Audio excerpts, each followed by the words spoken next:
of course, your planet. It is my planet. It is our planet, although it is mostly mine.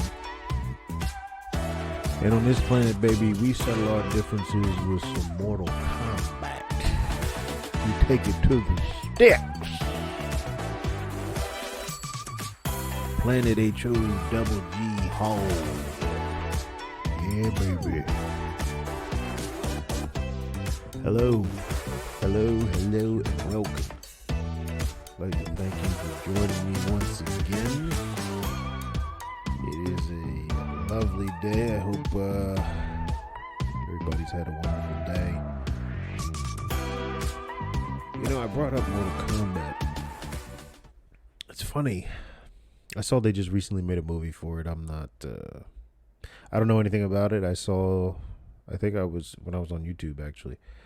I saw like a banner advertisement for it, and I was just looking through the people and the list of characters, and I was just not impressed. Not impressed. For whatever reason, these people cannot cast Jax correctly. For whatever reason, these people try to make this story about Liu Kang. And I understand. The story actually follows him. I get that. Although, it really doesn't. Because if you go back to the original one, it's just kind of a blanket thing. I don't know where the following Liu Kang thing started. Probably started with the first movie. But anyway, I remember how I first came across that gem of a game. Man, I remember when I was young, when that thing first came out, it was all over the news. All over the news.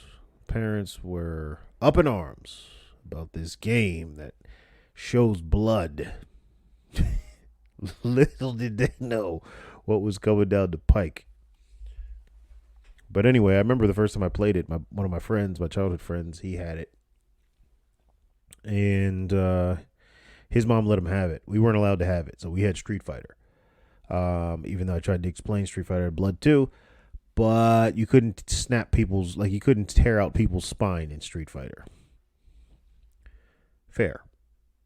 So, anyway, I remember we went over to my friend's house under the guise of studying or something, I don't know. And we snuck down to his basement. And there it was. I still remember holding it in my hands for the first time. Because it was like it was not allowed in our house, I'll tell you that much. And so I remember the first time we played, man, it almost felt like you were doing something you knew you shouldn't be doing, but it was still pretty cool. And then you had that experience to talk about when you went to school. Like, you played Mortal Kombat. But anyway, watching it as it progressed over the years, you know, I can say that's probably one franchise that has gotten better as they went along. Probably Ultimate Mortal Kombat's my favorite, where they had all of the characters and the brutalities and all this other stuff. But, man, what a franchise that was. But yeah, I'm not going to go see that movie because it's probably going to be terrible. Because as good as the games are, the movies have been awful. And I'm saying that as that's the consensus opinion, at least in the circles that I have brought it up in. But it seems to be the consensus that the movies are bad. Although I like the first movie. I actually like the first movie. And I like that they killed Johnny Cage right away in the second movie. Now, this was all before I knew that Johnny Cage was patterned after Jean-Claude Van Damme. Now I don't know how I feel about it. But what a game, what a concept, man. It was certainly controversial, to say the least. Anyway, ladies and gentlemen, speaking of controversy, so we find ourselves with another lucky contestant, although this contestant did not stay in for the grand prize. So what we have here is another situation with which we've all become painfully familiar.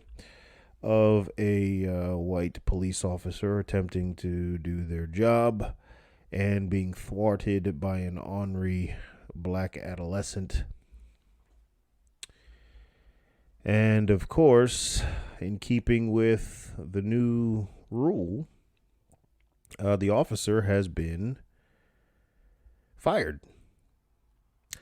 So, broad strokes, obviously, I'm going to have the article for you. It's going to be in the description box. But broad strokes, you had this state trooper who made a stop and was telling some kid to get out the car. Some guy's kid, he's 29. Some man to get out the car. And he did not. He was he was resisting. He was resisting. He was refusing to comply with the order. So then he just kind of turned his camera phone on, and put his hands up and said, "I'm not doing anything. I'm not resisting." Although he technically was. But he was like, "I'm not resisting. I'm not resisting." And then the officer kind of got frustrated with him and said some stuff that he probably shouldn't have said. Like, "Okay, let's see." He said, "You're going to get your ass whooped." Which, by the way, I'm going to give this man credit because he's from Virginia.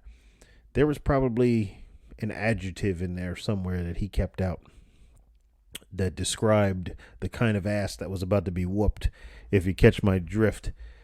So he said, "You're going to get your ass whooped." Okay, what else did he say here? He said that, yeah, this is one of my favorite ones. Take a look at me. I'm a fucking specimen right here, buddy. You've gotten on my last nerve, all right? A specimen. That means he knows some kind of mixed martial art. Okay? You need to understand these subliminal messages. They can save your life. If a man tells you he's a fucking specimen, and he's that man's age, that means he knows some kind of mixed martial art. Maybe Brazilian Jiu-Jitsu, maybe wrestling. But when they start using oddball terminology to define themselves, you need to be concerned. Anyway, so this escalated until eventually the trooper got frustrated with him. And I think the last thing he said to him was, he looked into the camera and said, "Watch the show, folks." And then he grabbed him and forcibly removed him from the car. He stuck him in like a little, almost a perfect side headlock. Shades of Lou Thez.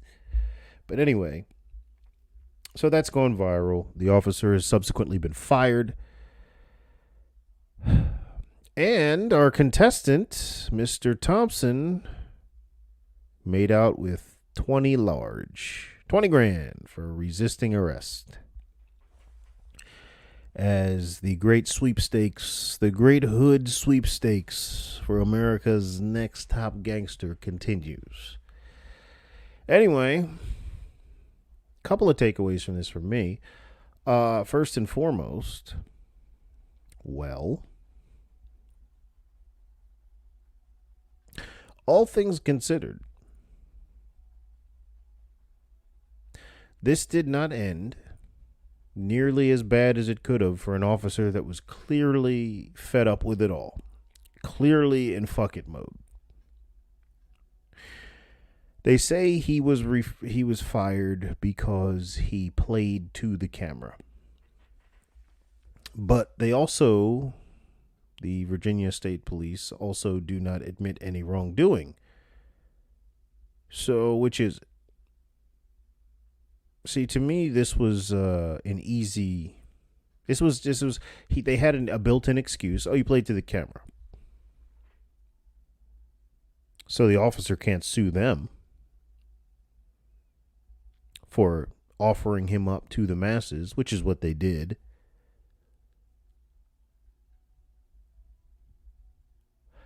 And now,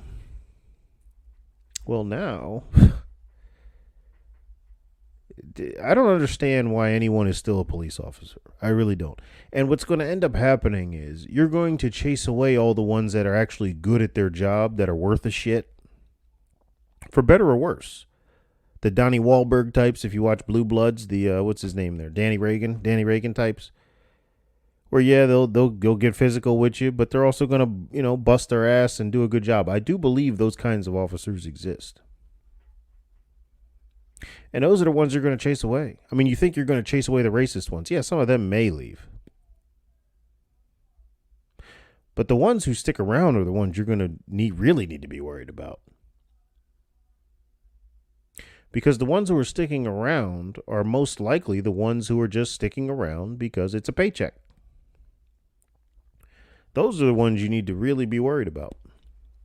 Because they really don't have they really have no allegiance to you. They really have no principle other than, well, PLE, their bank account. So, I mean, it's almost like that book that it was one of my favorite books growing up. I think it was called The Teacher from the Black Lagoon or something like that, where you had this nice teacher that got ran away, and then she just basically went home, put this disguise on, came to the next day and was just a total bitch to all the students and scared them. Something that would also get you fired today. But these are the kind of cops you're going to be left with. The other thing is, let's talk about privilege for a second. Because it occurs to me that if you were really afraid of these people, if you were really like LeBron, you had LeBron syndrome, where you think you're being hunted, which, by the way, I still don't understand. If a man with millions of dollars at his disposal feels like he's being hunted, why hasn't he built himself a bunker? Why hasn't he moved himself somewhere where he won't be hunted? I'm just saying your behavior contradicts what you're saying. If I actively thought my life was in jeopardy whenever I'm around these kinds of people, certain kinds of people, I certainly wouldn't live amongst them. So it's a lie. And I would submit the same to this gentleman here. If you really were afraid of this officer, well, number one, you wouldn't have turned your back on him, so to speak.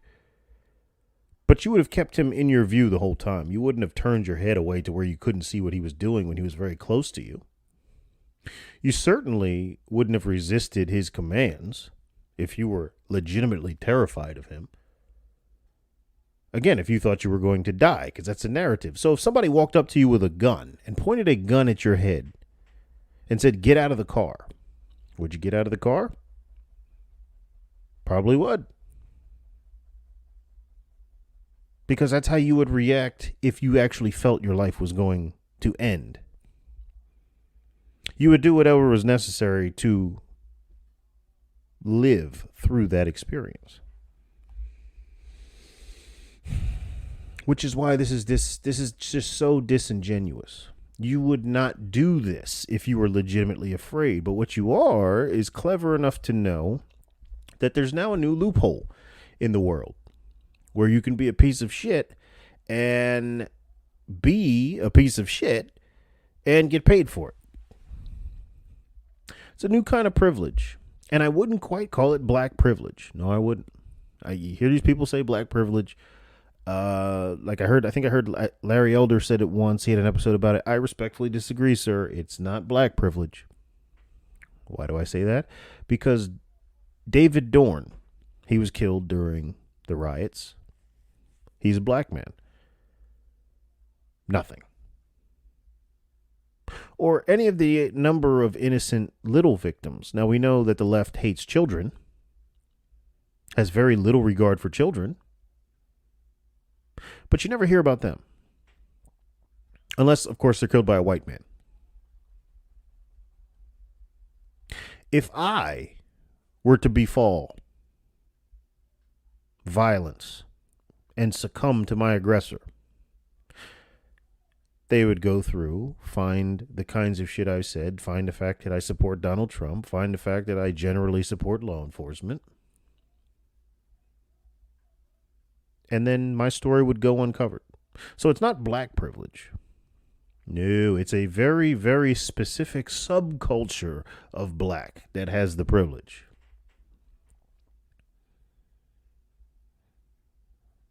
Yes, indeedy. It is nigga privilege. That's what it is. America's short bus. As long as you act like you have no concept of right or wrong,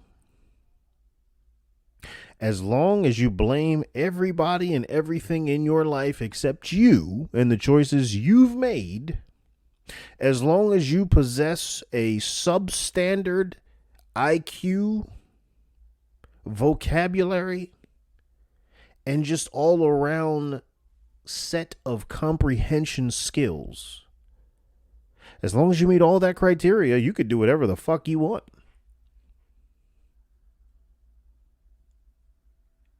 As long as you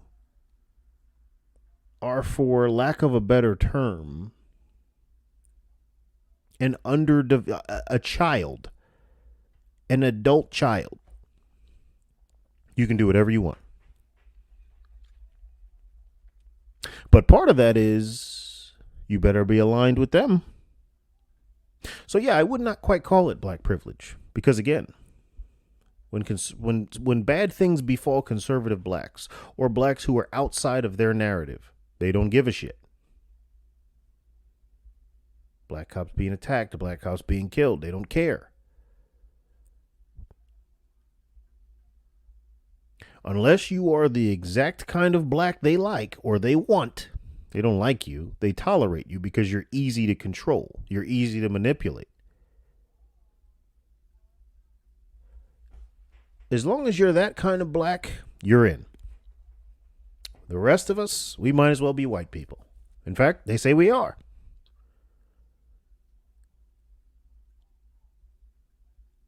So, again, there's certainly a privilege here. There certainly is privilege here.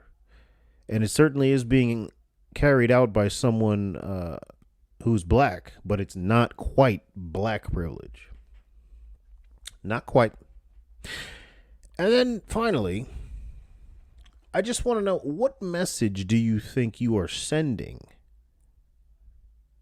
to the rest of the police? Granted, could this man have been a lot more buttoned up in how he did this? Of course. And I think he would admit that too. But I think he would also admit that he's just tired of the bullshit. The fact that for a year and a half now, the police have been basically emasculated, basically neutered, effectively neutered. I mean, you're taking no chokeholds now. Okay, we're going to take away tasers. What are we going to take away next? We can't do this. We can't do that. Okay. And I never understood that either. To me, so the police, it was like you had a sandwich. Maybe a sandwich is a bad idea. Well, the point of this is you have all of these layers, but you know what's at the end.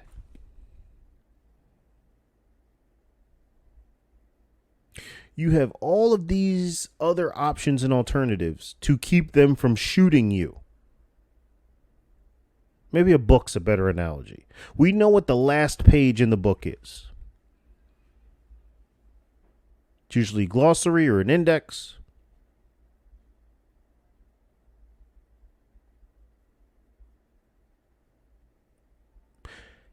But if you start taking pages from in front of that, eventually when you open the book, you're going to see the index. Why? Because you've taken everything else out. So that's how I feel with the police in terms of their tools at their disposal. Okay, we're going to take the taser out. Okay. Well, we know they carry handcuffs, a taser, gun, baton, some of them. Like, they only carry a handful of things, and you're going to keep taking things away until all they can reach for is a goddamn gun. And then you're going to bitch about that because I thought that was the main problem. But with the left, it's always about creating problems. It really is. It's about creating problems while looking like you're solving them. Anyway, so I never understood that dynamic of let's take tools out of their tool bag. You know, the sentence that ends with them pulling a gun and shooting you. Let's take all the words out of that sentence. Let's get to that conclusion quicker. That's what it seems like. But anyhow, you're going to see more of this. And I'm not sure that that's a bad thing. Like, I'm not sure what that officer did is a bad thing. I actually think it's a good thing. Why do I think it's a good thing? Because you cannot sit there and kick the teeth in of the police for the last year and a half, as you have, where we see them being backstabbed by people in government, giving them up, saying they should be fired, doxing them, all this shit to get the heat off of them.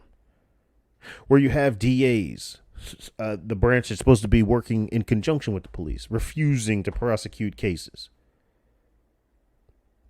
When you have mayors telling them to stand down and just allow them to be pelted with debris, with rocks, with bottles from little pieces of shit all night. To have lasers shown in their eyes to permanently damage their sight in some cases.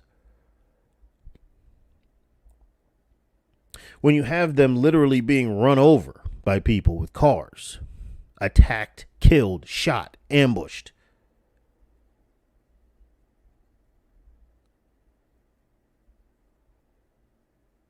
When you have their colleagues, their battle buddies, resigning in mass. When you defund them. When you villainize them.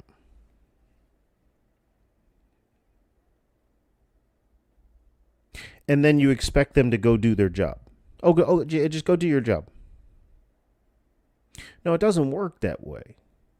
A lot of their job is predicated on a certain modicum of respect that is afforded to anybody wearing that uniform and wearing that badge or shield, depending upon where you are.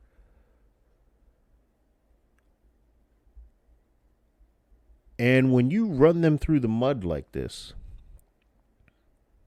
is no different than having a supervisor at work that always tells you something, but then the big boss comes behind them and contradicts what they say. So they'll tell you, hey, go put that stuff on the shelf, and the big boss say, no, don't do that. That's dumb. Why would you do that?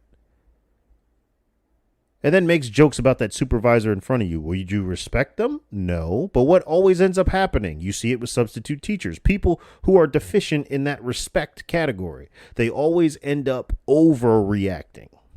They always end up being more, I don't want to say more extra,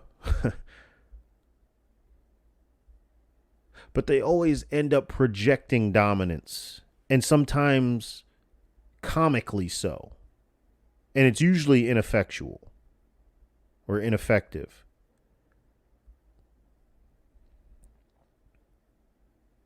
But that's what's going to happen with these police. Absolutely. They just can't go back to normal. There has to be another overcorrection just to get us back to normal. The problem is we can never understand moderation. So we always start the overcorrection but never stop it.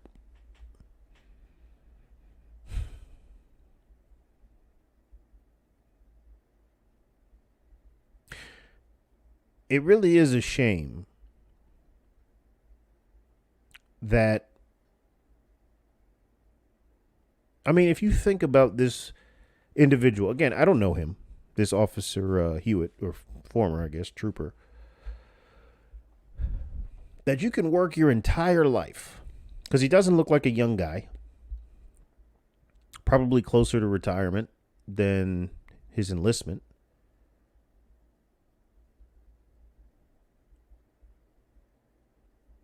And one day you make a stop, should be a routine stop, but you have this one kid who grew up probably never having any real authority in his life. Probably grew up in a single parent house with just a mom. Because if you don't, that kind of respect that you give to cops when they pull you over, that's dad level respect. That's the respect you give for a man that can punch you in the chest, and you won't take another full breath until 2 months later. That's the respect of the man that says sit up straight. That's the respect of the man that says you listen to your mom. Or else there's real consequences that you don't want to face. That's the kind of respect that you would normally give to a cop.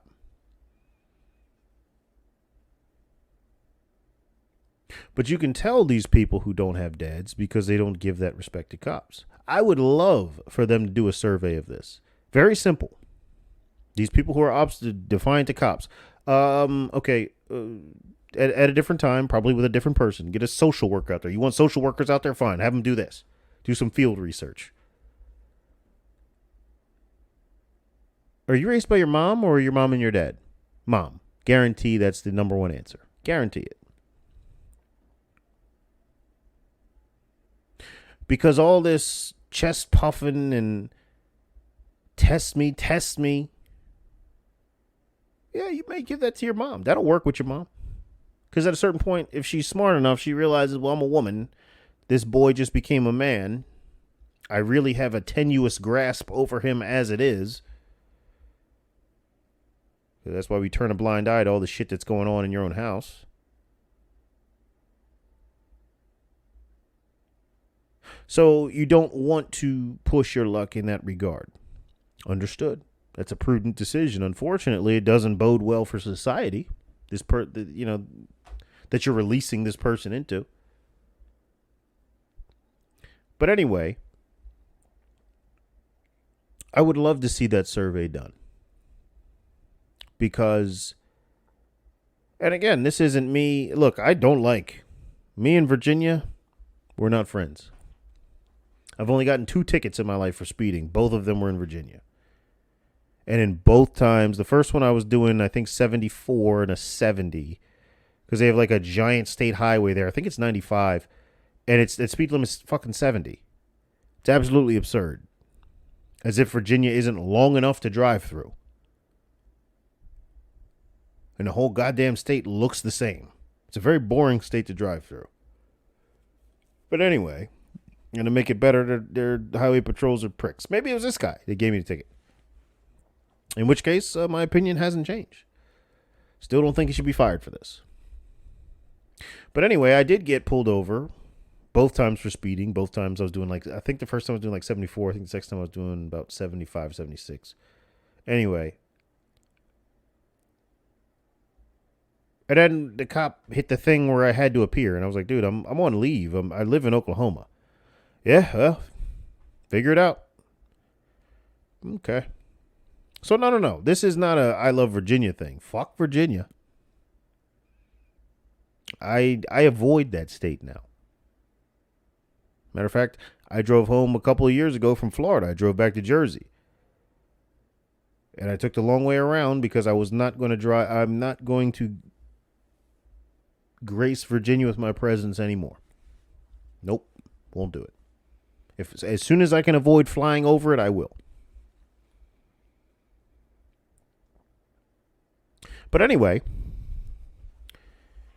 it's just a shame that you have this guy who puts all this time into this job. And it's all gone now. I mean, pension's probably gone if he got fired. All that time that you put into that job that you can't get back now is gone.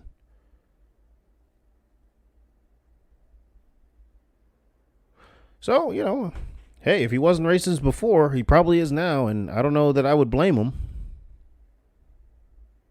I mean, if I lost my job because some punk-ass kid was being a punk-ass kid just because he could, because of the color of his skin, and he knew it, I knew it, and everybody else knew it, and we still let it happen, and I get punished for doing my job, albeit in an unconventional fashion. Yeah, I'd probably be pretty miffed. I probably just would want those people to keep their distance from me. But again, this is not saying that he is. I'm just, look, I think a lot of the problems we have is because people don't ever do that, ever try to think about it from someone else's perspective. We just expect people to accept what we say. And maybe if I say it differently, maybe if I say it louder, maybe if I just keep repeating it, you will acquiesce.